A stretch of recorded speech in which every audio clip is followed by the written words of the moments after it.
What's up everybody, it's Charlie and I'm back. So this week I've been reading E. Fuller Torrey's book, Surviving Schizophrenia, A Family Manual, and it's really been an interesting read. Not only is it a micro look at what schizophrenia looks like in the lives of an individual, it also gives you a macro look at what schizophrenia looks like over a wider population. So I wanted to take this video to highlight 4 uncommon facts that I have learned so far about schizophrenia or schizoaffective disorder from reading this book. The first one is that both schizophrenia and schizoaffective disorder have an excess of people who were born in the winter or spring months. This is something that was really interesting for me because my birthday's in January, so I was born solidly in the middle of seasonal affective disorder, and it's something that's affected me pretty much as long as I can remember. I think it's interesting that I was born in a time where things are cold, and for a long time I didn't know that it could be any better. And I think that pattern has sort of played out in my life. Not to say that being born in January is the reason I got schizophrenia or schizoaffective disorder or anything like that, but it is an interesting correlation that they've found.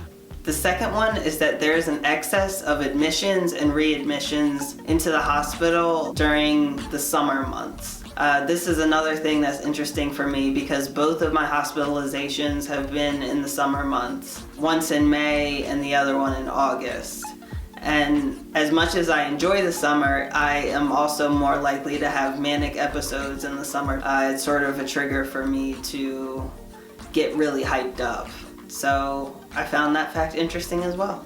The third one is that schizoaffective disorder in particular is mainly diagnosed in people with a higher socioeconomic status. This one I found interesting because I actually did not grow up with a lot of money, but I did have access to really good mental health care because my parents were both in the military. Because I had access to that mental health care, I was able to articulate my needs in the language that they could understand so that I could get better treatment overall.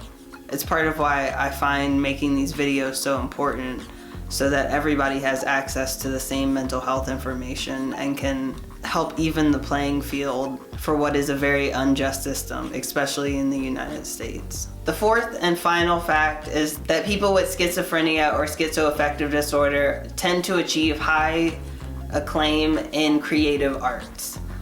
This is something that I find also resonates with me. I am myself a multi-creative. I like painting, I like drawing, I like making videos, I like editing, I like dancing, I like all of the things that involve creativity, and I'm decently good at most of them. And I found that most of the schizophrenic or schizoaffective people that I know also share this in common.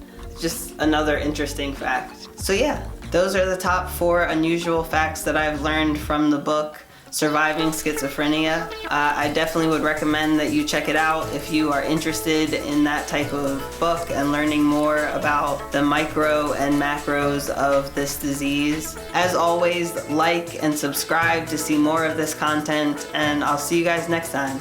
Deuce.